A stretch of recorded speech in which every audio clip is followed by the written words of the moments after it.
देश के नाम संबोधन में प्रधानमंत्री मोदी ने कहा कि कोरोना महामारी को लेकर दूसरे देशों के मुकाबले भारत बेहतर स्थिति में है। समय पर लिए गए फैसले से लाखों लोगों का जीवन बचाया गया है। प्रधानमंत्री मोदी ने कहा कि लॉकडाउन के दौरान केंद्र सरकार प्रधानमंत्री गरीब कल्याण योजना लेकर आई। योजना के तहत गरीबों के लिए 2.25 लाख करोड़ रुपए का पैकेज दिया गया। साथ ही प्रधानमंत्री मोदी ने कहा कि बीते 3 महीने में 20 करोड़ जनधन खातों में 31,000 करोड़ रुपए जमा कराए गए। 9 करोड़ किसानों के खातों में 18,000 करोड़ रुपए जमा किए गए। कोरोना से लड़ते हुए 80 करोड़ लोगों को 3 महीने का राशन मुफ्त दिया गया और अब इस योजना को नवंबर तक बढ़ा दिया गया है। प्रधानमंत्री गरीब कल्याण अन्न योजना का विस्तार अब दिवाली और छठ पूजा तक यानी नवंबर महीने के आखिर तक कर दिया जाएगा कि कोरोना से लड़ते हुए भारत में 80 करोड़ से ज्यादा लोगों को 3 महीने का राशन यानी परिवार के हर सदस्य को 5 किलो गेहूं या चावल मुफ्त दिया गया। इसके अतिरिक्त प्रति परिवार हर महीने 1 किलो दाल भी मुफ्त दी गई। अब पूरे भारत के लिए एक राशन कार्ड की व्यवस्था भी हो रही है, यानी एक राष्ट्र एक ration card, one nation one ration card. इसका सबसे बड़ा लाभ उन गरीब साथियों को मिलेगा जो रोजगार या दूसरी आवश्यकताओं के लिए अपना गांव छोड़कर के कहीं और जाते हैं। कोरोना संकट में प्रधानमंत्री नरेंद्र मोदी ने देश को छठी बार संबोधित किया। प्रधानमंत्री मोदी ने यह भी कहा कि कोरोना के खिलाफ लड़ते लड़ते अब हम अनलॉक 2 में प्रवेश कर रहे हैं। ऐसे मौसम में प्रवेश कर रहे हैं जिसमें सर्दी, जुकाम, बुखार ज्यादा होता है, लिहाजा लोगों को अपना ज्यादा ख्याल रखने की जरूरत है। प्रधानमंत्री मोदी ने कहा कि कोरोना को लेकर अनलॉक 1 के बाद से लापरवाही बढ़ी है।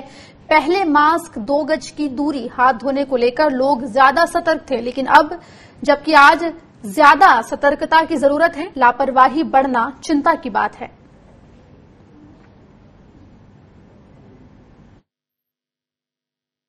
आपसे आग्रह भी करता हूं, आप सभी स्वस्थ रहिए, 2 गज की दूरी का पालन करते रहिए, गमछा, फेस कवर, मास्क ये हमेशा उपयोग कीजिए, कोई लापरवाही मत बरतिए। पीएम मोदी ने संबोधन में गरीब कल्याण योजना के विस्तार की जानकारी दी, लेकिन विपक्ष का आरोप है कि इससे देश की उम्मीदें पूरी नहीं हुई। कोरोना जो है बड़ी तेजी से फैल रहा है और अगर प्रधानमंत्री जी अगर ये बात कह रहे हैं तो हम चाहेंगे कि ये बात जो है अपने सहयोगी दल के लोगों को, जो राज्य में मुख्यमंत्री हैं, बिहार जैसा राज्य जहां बीजेपी के समर्थन से नीतीश कुमार जी मुख्यमंत्री हैं, उनको पहले बताना चाहिए। यहां प्रशासन नाम की कोई चीज नहीं है, कोई भी गाइडलाइंस का पालन नहीं किया जा रहा है। लॉक होना चाहिए था, तब अनलॉक हो गया। अब कल तक 6 लाख क्रॉस करने वाले हैं, तो भगवान भरोसे है। बाकी इस बात का जरूर स्वागत हम लोग करेंगे कि उन्होंने नवंबर तक 5 किलो मुफ्त अनाज किया है। ये खास करके प्रवासी मजदूरों के लिए, गरीब लोगों के लिए ये निश्चित रूप से सुविधाजनक होगी। कोरोना जो है बड़ी तेजी से फैल रहा है और अगर प्रधानमंत्री जी अगर ये हमारे साथ कांग्रेस प्रवक्ता अभय दुबे जी जुड़ गए हैं इस वक्त इस पूरे मुद्दे पर बात करने के लिए। अभय दुबे जी, तो यहां पर लगातार उम्मीदें की जा रही थी कि प्रधानमंत्री का जो संबोधन होगा उसमें कोरोना को लेकर आगे की स्ट्रैटेजी और शायद चाइना को लेकर भी बातचीत होगी, लेकिन प्रधानमंत्री जो गरीब कल्याण योजना है उसके विस्तार की बात कही गई है। क्या कुछ कहना है आपका? देखिए, प्रधानमंत्री जी की जैसी चिंता है वैसे पूरे देश को भी चिंता है, इसमें कोई संदेह नहीं। मगर प्रधानमंत्री जी का दायित्व सिर्फ चिंता व्यक्त करने का नहीं है।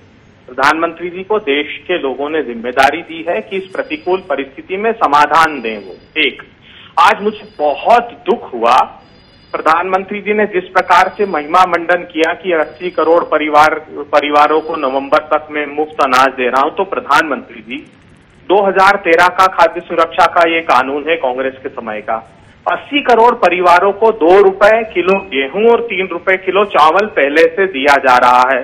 तो आपने सहयोग क्या किया इस भीषणतम महामारी में? एक व्यक्ति को एक महीने में 25 रुपए का सहयोग। क्या ये दुखद नहीं लगता आपको? जबकि राहुल गांधी जी लगातार आग्रह कर रहे थे कि कम से कम 7,500 रुपए महीना दीजिए, और ऐसा नहीं है। आपने अभी पेट्रोलियम प्रोडक्ट पर एक्साइज ड्यूटी बढ़ा करके अतिरिक्त 1,60,000 करोड़ रुपए अर्जित किया है। केंद्रीय कर्मचारियों का, सैनिकों का महंगाई भत्ता काट करके 60-70 हजार करोड़ रुपए अर्जित किए हैं। तो ऐसे मुसीबत के समय देश को ये पैसा आपको लौटाना चाहिए। पेट्रोलियम प्रोडक्ट पर हर साल 3,34,000 करोड़ रुपए अर्जित करने लगी है सरकार। 258% उन्होंने डीजल पर एक्साइज ड्यूटी बढ़ा दी, 920% पेट्रोल पर एक्साइज 820% बढ़ा दी। तो आखिर ये पैसा फिर देश के लोगों के लिए काम कब आएगा?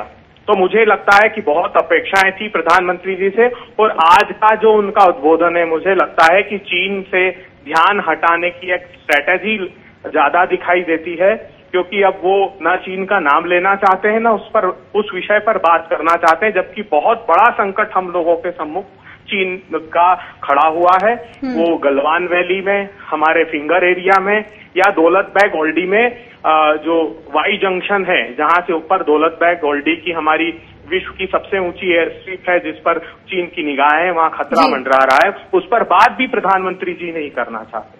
जी अभय दुबे जी, माफ कीजिएगा, सरकार तो ये दावा कर रही है कि उसने गरीबों के लिए 1.5 लाख करोड़ रुपए खर्च करने का फैसला किया है, तो इसे आप कैसे देखते हैं? दिखाई दे ना मुझे, तो मैं कैलकुलेशन करने को बैठकर करने को तैयार हूं। मुझे रिफ्लेक्शन बताएं तो सही कि कहाँ एक गरीब ढूंढ कर रही है जो संतुष्ट हो कि हाँ मुझे इतने पैसे मिल गए। अभी अब आश्चर्यचकित कर देने वाली बात है, मुद्रा योजना बोहरा महिमा मंडन योजना के खाते में 500 रुपए डाले इन्होंने, एक जनधन खाते में इन्होंने कहा 20 करोड़, अकाउंट में 31,000 करोड़ रुपए। कैलकुलेट तो कीजिए, 3 महीने में 1,500 रुपए आपने, 500 रुपए महीना। तो वो गरीब बेचारा 500 रुपए महीना में अपना गुजर बसर कैसे करेगा? प्रधानमंत्री जी बताइए तो सही।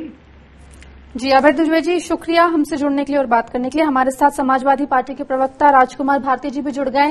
राजकुमार भारती जी, आज जो प्रधानमंत्री का संबोधन था उसको लेकर क्या कुछ आपकी प्रतिक्रिया सबसे पहले जानना चाहूंगी?